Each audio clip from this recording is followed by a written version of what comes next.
Donde antes persistían la preocupación y la inquietud, ahora un faro ilumina con esperanza, atravesando la oscuridad y ofreciendo optimismo en lugar de especulación. Una búsqueda de mucho tiempo concluye. Los desaparecidos regresan a casa y todo vuelve a ser como antes. Número 10. El 12 de febrero de 1995, Alec Jaden Fishman nació en una familia pequeña y unida.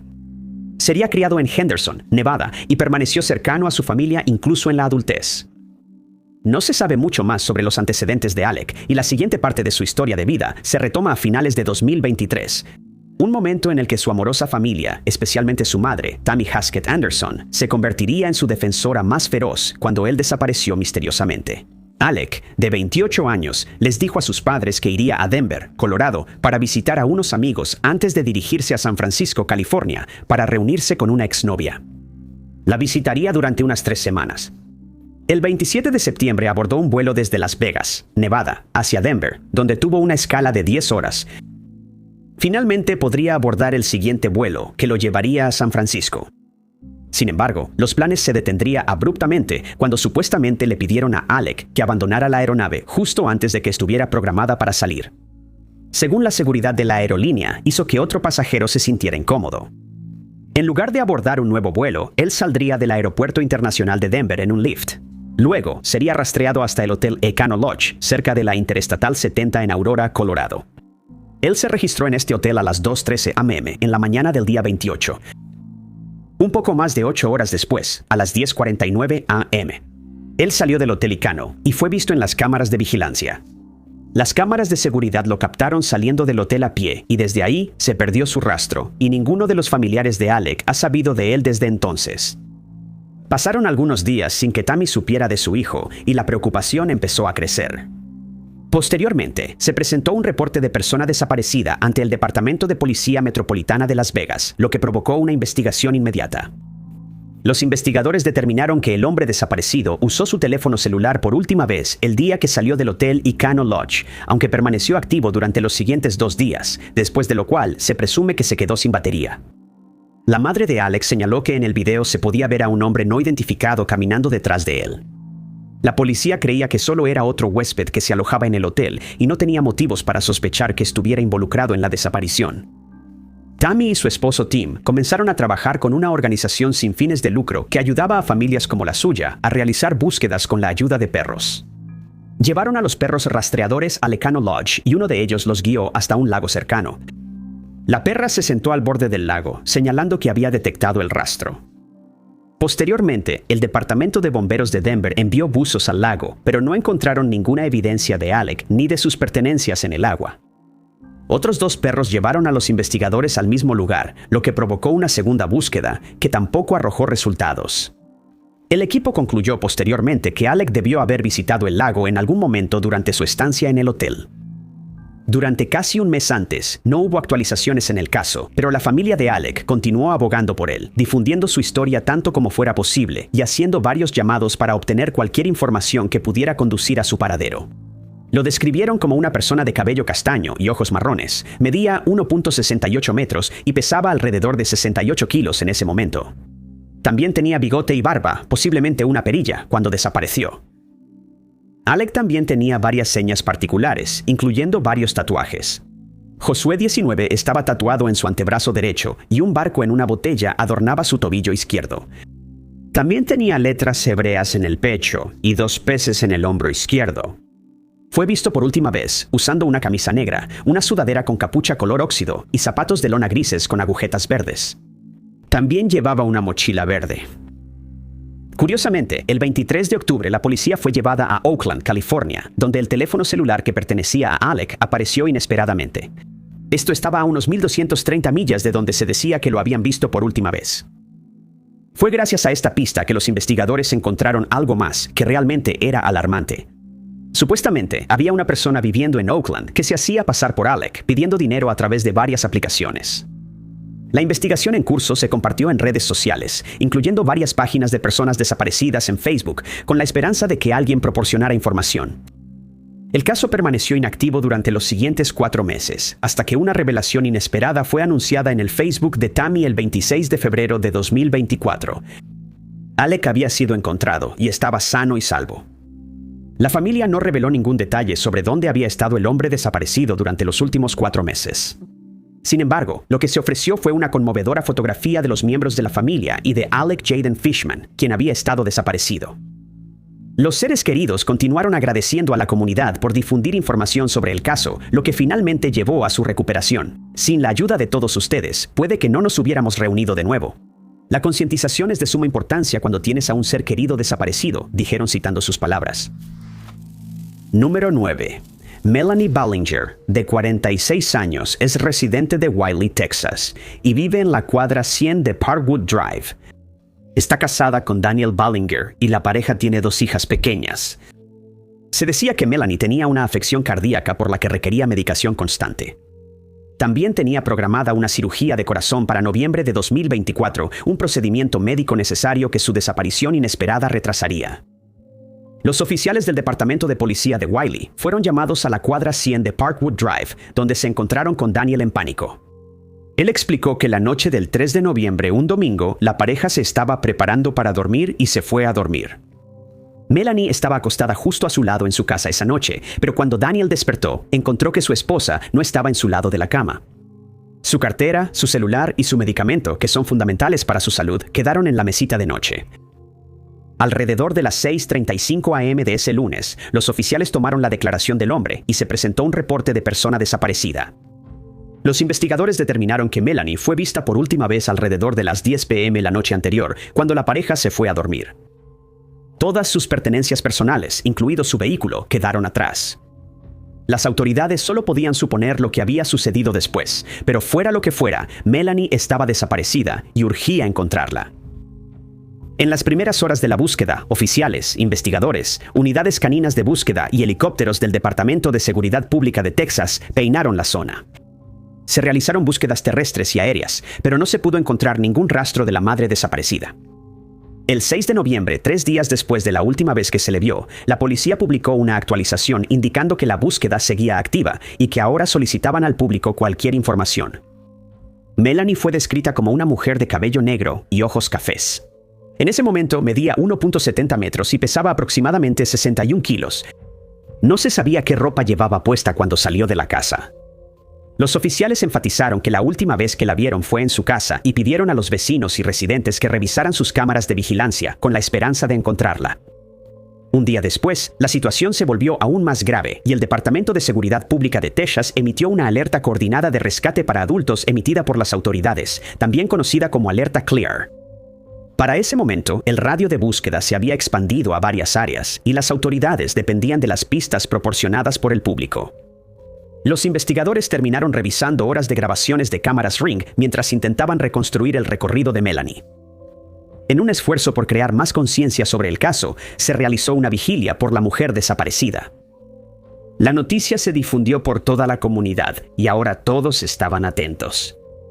Este nivel de atención resultaría crucial para localizar a Melanie o a cualquier otra persona desaparecida. El 9 de noviembre, casi una semana después de su desaparición, la madre de 2 hijos fue encontrada. Un residente de Wylie se topó con una mujer gravemente deshidratada cerca de Abbey Lane y Tyler Trail.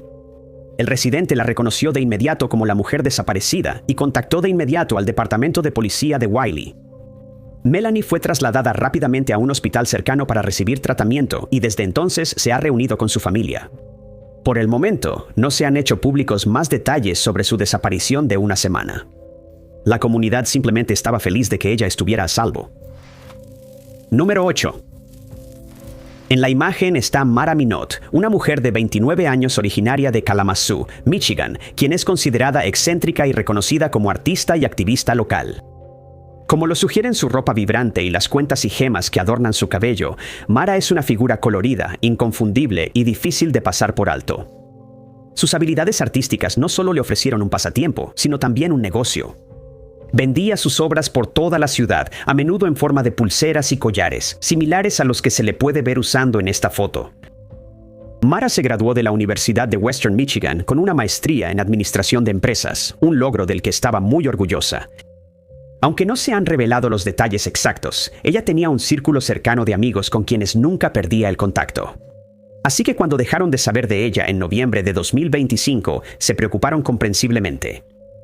Pasaron meses sin que nadie viera a la mujer, lo que llevó a que se presentara un reporte de persona desaparecida. Sus familiares se pusieron en contacto con el Departamento de Policía de Kalamazoo a principios de febrero de este año.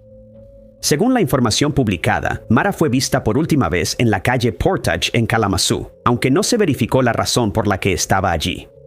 Sin embargo, este avistamiento ocurrió hace meses, pero nadie sabía todavía que ella era una persona desaparecida y los avistamientos posteriores no serían documentados. La mujer desaparecería junto con su vehículo distintivo, un Mercury Montego color beige del 2005 con la placa Marambel. Era conocida por viajar por toda el área de Michigan vendiendo sus obras de arte. La noticia de la desaparición se difundió en línea, alertando a la comunidad de que la conocida oriunda de la zona estaba desaparecida, lo que llevó a muchos a estar atentos por si la veían. Una persona que conocía bastante bien a Mara expresó que la veía casi todas las noches cuando ella pasaba por la parada de camiones. Se alega que en ese momento ella estaba viviendo en su auto, vendiendo pulseras y collares desde ahí. Sin embargo, los empleados de la parada de camiones no la habían visto durante varios meses. Aunque Mara no tenía conexiones directas ni razones para estar en Idaho, los investigadores serían llevados hasta allí. Después de enterarse de que la policía de Idaho tuvo contacto con Mara a finales de 2025 supuestamente relacionado con un asunto de tráfico no especificado.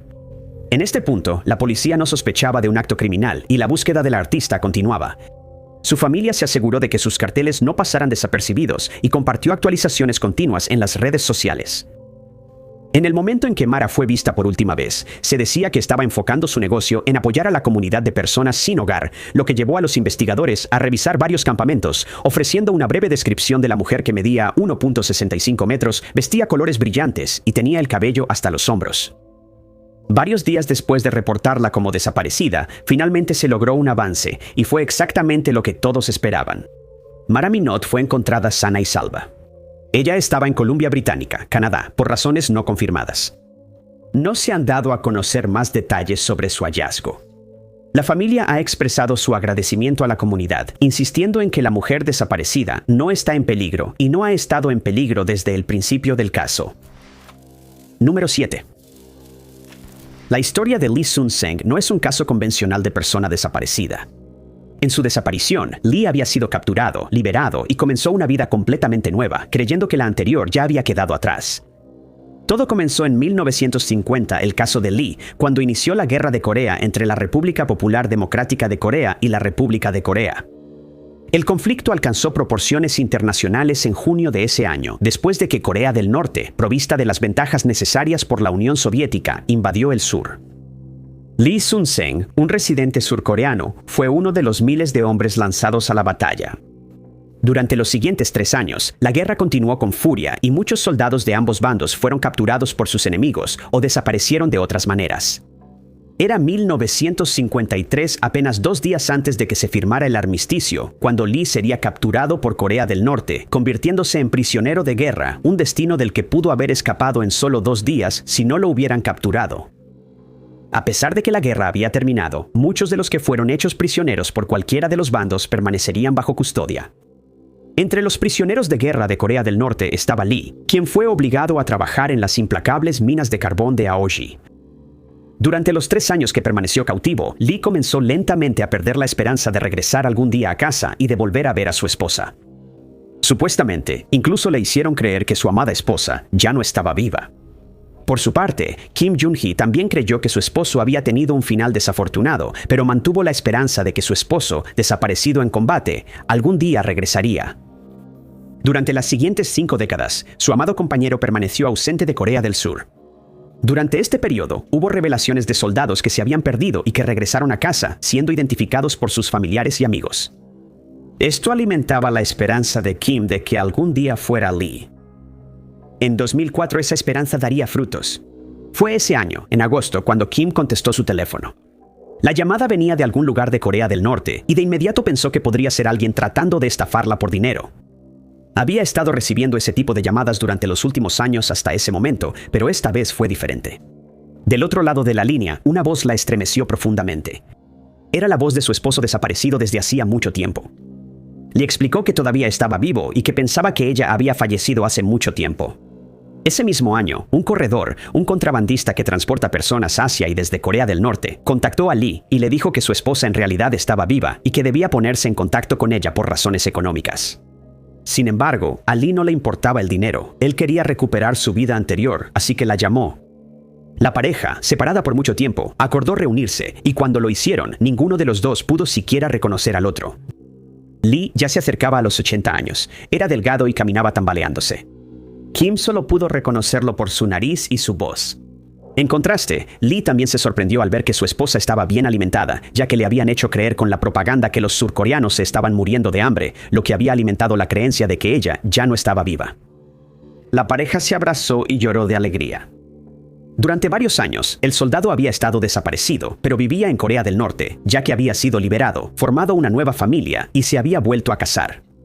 El día que descubrió que su primera esposa seguía viva, le dio la fortuna que había acumulado vendiendo secretos a su segunda esposa y se fue para reencontrarse con su vida de antes de convertirse en prisionero de guerra.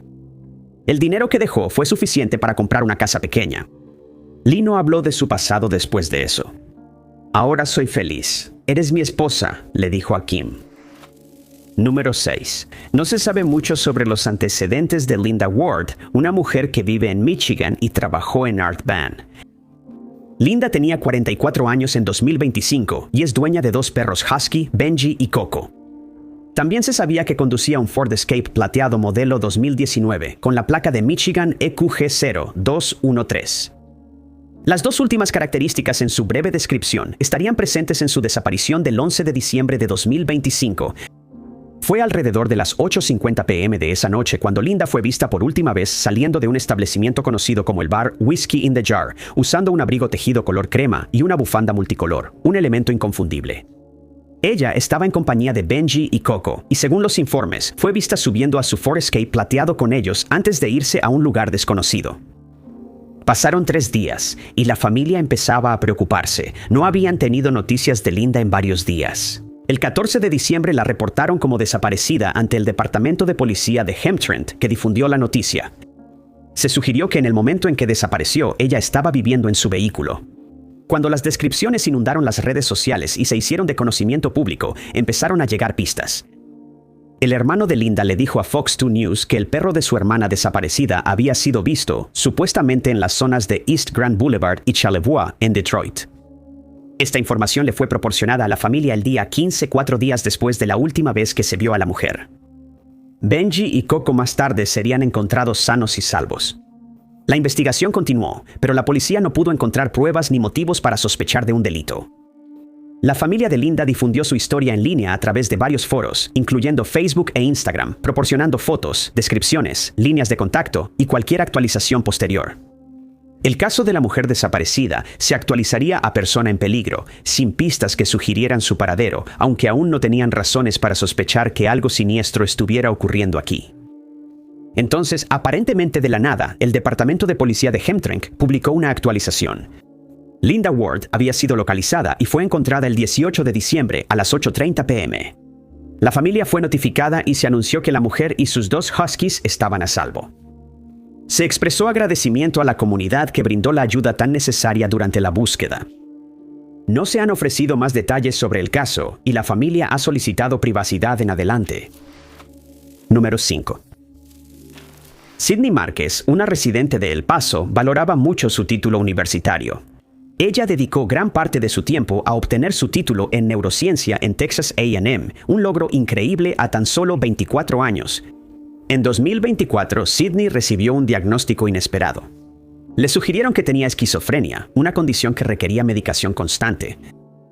La joven superó el obstáculo que se le presentó y continuó viviendo la vida al máximo. El 11 de diciembre de 2025, la amable alma hispana de cabello rojo se subiría a su auto y comenzaría el viaje de El Paso a Houston, Texas, donde visitaría a unos amigos. Esa noche sería vista por última vez en la cuadra 9100 de Bel Air Boulevard en Houston. Las cámaras de vigilancia también la captaron caminando en las cercanías del hotel donde se hospedaba mientras visitaba a sus amigos en la zona. El video parece mostrar a la mujer desaparecida caminando por el estacionamiento frente al edificio. Después de esto, no se reportaron más avistamientos de ella. Varios aspectos peculiares de este caso han preocupado a sus amigos y familiares. Para empezar, Sidney había dejado su auto encendido en la cuadra 9100 de Bel Air, dejando su teléfono adentro cuando se alejó. Hasta donde los investigadores pudieron determinar, parecía que Sidney tenía toda la intención de regresar a su hotel y, según las grabaciones, estaba a minutos de llegar antes de desaparecer misteriosamente. Para hacer el caso aún más extraño, varios otros objetos que pertenecían a Sidney habían sido dejados atrás. Su iPad seguía en el auto, junto con su anillo de graduación y su ropa. Las autoridades no pudieron encontrar ninguna explicación de por qué ella nunca llegó al hotel, que estaba a solo 150 yardas de distancia. Otras grabaciones que los investigadores pudieron localizar parecían mostrar que Sidney continuó hacia el oeste por Harwin Drive. Se colocaron carteles de persona desaparecida en la zona y se repartieron volantes en el paso mientras la investigación comenzaba a profundizar. En la búsqueda apareció otro video, esta vez grabado en la parada de autobús de South Gessner Road, en el que se veía a la mujer desaparecida. 5 días completos después de la última vez que se le vio, Sidney podía verse en las imágenes usando una sudadera con capucha gris, pantalones grises y tenis. Creyendo que podría haber abordado un autobús metropolitano, los oficiales intentaron localizar más grabaciones de cámaras, pero la falta de instalaciones en funcionamiento hizo que este esfuerzo fuera mucho más difícil de lo anticipado. En su lugar, las autoridades y la familia tendrían que depender de la información pública y de pistas confirmadas. Varias entidades involucradas en la investigación darían más visibilidad al caso a través de los medios de comunicación, atrayendo tanta atención al evento como fuera posible y asegurándose de que no hubiera vacíos en la cobertura. La familia también pidió compasión y privacidad durante este momento difícil. Durante varias semanas, la desaparición persistiría sin que surgieran pistas o evidencias que ayudaran en la investigación. Sin embargo, el 2 de enero de 2026 se anunció un avance importante. El posterior hallazgo de Sidney Márquez. La joven estaba a salvo y en Houston. A las 12:58 de esa mañana, los oficiales respondieron a un reporte de persona desaparecida. Esto sucedió después de que la persona que llamó vio a una mujer caminando por la carretera que parecía coincidir con la descripción de Sidney. Fue encontrada en la cuadra de la calle Seattle a la altura del 16,000 y fue identificada gracias a un volante de persona desaparecida. La joven fue evaluada médicamente y se determinó que no tenía lesiones ni necesitaba atención médica. A petición propia, Sidney fue liberada, confirmando que no requería atención médica ni asistencia adicional. Su querida hermana compartió la noticia, actualizando varias publicaciones en redes sociales. El resto de la familia y el departamento de policía confirmarían la noticia. No se han publicado más detalles sobre el afortunado hallazgo de Sidney, lo que refuerza la necesidad de privacidad de la familia. En este punto, la comunidad simplemente está aliviada de que Sidney haya sido encontrada sana y salva. Número 4. Andrés Toma nació en diciembre de 1925 en el este de Hungría y más tarde trabajó como aprendiz de herrero. En octubre de 1944, ante la amenaza inminente de la Segunda Guerra Mundial, el entonces Andrés Toma, de 19 años, fue reclutado en el Ejército Real Húngaro, sirviendo en un regimiento de artillería. Sería ese mismo año cuando su vida daría un giro dramático, dejando a su familia preguntándose qué pudo haberle pasado. El ejército soviético capturaría al joven soldado y lo llevaría de inmediato a un campo de prisioneros de guerra, junto con varios cientos de personas más. El campo estaba ubicado a poca distancia de San Petersburgo, que en ese entonces se conocía como Leningrado. 2 años completos después de que la guerra terminó, el campo finalmente cerró y los prisioneros que se mantenían ahí fueron distribuidos por todo el país y solo unos pocos pudieron regresar a casa. Desafortunadamente, ese no sería el caso de Toma. Debido al estrés que soportó en el campo, fue entregado a una institución psiquiátrica ubicada en Kotelnish, Rusia. Aquí le diagnosticaron con un término anticuado, psiconeurosis, que hoy en día solo es utilizado por psicoanalistas freudianos. En ese momento, se utilizaba para describir trastornos de ansiedad, especialmente condiciones donde está involucrada la represión de los síntomas. Los síntomas incluían reflejos rotulianos exagerados y dermografismo. Debido a que fue diagnosticado con esta condición y a su incapacidad para hablar ruso, Toma se vio obligado a permanecer en la instalación, donde quedó perdido para las autoridades húngaras que buscaban a las víctimas de guerra desaparecidas. El hospital también falló en mantener registros adecuados de sus pacientes, como el caso de Toma, quien fue registrado como András Tomás. Durante más de medio siglo, el soldado desaparecido sería olvidado en el hospital, y para cuando fue encontrado, ya era un anciano y solo tenía recuerdos vagos de su vida anterior. En 1997, un médico eslovaco visitó la instalación y descubrió que, entre todos los pacientes que hablaban ruso, solo uno hablaba un idioma diferente. Identificó que el idioma de Tomás era húngaro y planeó que regresara a su país. El 11 de agosto de 2000, las autoridades húngaras trasladaron al hombre al país y comenzaron el largo proceso de identificarlo. Más de 80 familias se presentaron, afirmando que Tomás era su familiar desaparecido, pero no había registros que pudieran confirmar sus afirmaciones. Las autoridades dependieron únicamente de los últimos recuerdos de Tomás, que fueron suficientes para guiarlos en la dirección correcta. En un momento conmovedor, el prisionero de guerra, que había estado desaparecido durante 5 décadas, fue reconocido de inmediato por su familia. Después de todo este tiempo, él estaba en casa y ahora ostenta el título del prisionero de guerra que más tiempo permaneció cautivo en la historia. Durante las últimas décadas, el salario no pagado por el servicio militar de Tomás se había estado acumulando, resultando en una suma considerable a su regreso. Número 3. La residente de Brooklyn Park, Minnesota, Jean Mary Baina, tenía 65 años en 2025. No se sabe mucho sobre su vida personal, aparte de una característica que hizo que su caso fuera aún más urgente. Jean sufre de problemas de salud mental no especificados por los cuales necesita medicación. Sin ellos, podría estar en gran riesgo, y la falta de los medicamentos necesarios puede afectar su capacidad de tomar decisiones. La familia de Jean no había tenido contacto con ella durante un periodo prolongado, ya que la última vez que hablaron con ella fue el 23 de diciembre de 2024, cuando los miembros de la familia se enteraron de que no la habían visto durante varios días a principios de 2025. De inmediato se preocuparon. Sabiendo su condición, les preocupaba que estuviera sin la atención médica necesaria. Sus seres queridos reportaron rápidamente la ausencia de la mujer, describiéndola como una persona en riesgo, y dijeron que encontrarla era fundamental.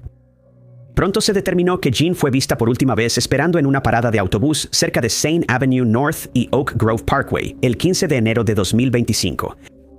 Parecía estar esperando abordar un vehículo de transporte público y fue vista cargando 2 bolsas grandes de mano. Una de las bolsas, según un testigo, tenía un forro rojo. A las 4:30 p.m. de ese día, se le vería abordando el autobús usando un abrigo largo gris, bufanda gris, sombrero y botas.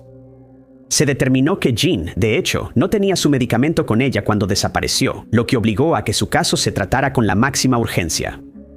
Mientras se llevaban a cabo las investigaciones sobre su desaparición, los familiares se pusieron en contacto con otros recursos y comenzaron a publicar el caso en redes sociales, difundiendo tanta información como fuera posible y manteniendo el rostro de Jean visible al público.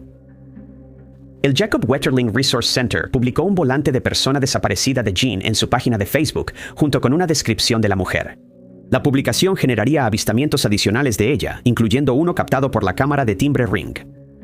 Otros reportes indicaron que Jean estuvo en Rochester en algún momento de febrero y supuestamente intentaba llegar a Iowa. En julio, se confirmó que la habían visto en un refugio no especificado en Queens, Nueva York. La Oficina de Investigación Criminal de Minnesota emitió una alerta por preocupación por el bienestar de Jean. Durante los siguientes meses, las preocupaciones seguirían aumentando sin nuevos avistamientos ni pistas que llevaran al paradero de la mujer desaparecida.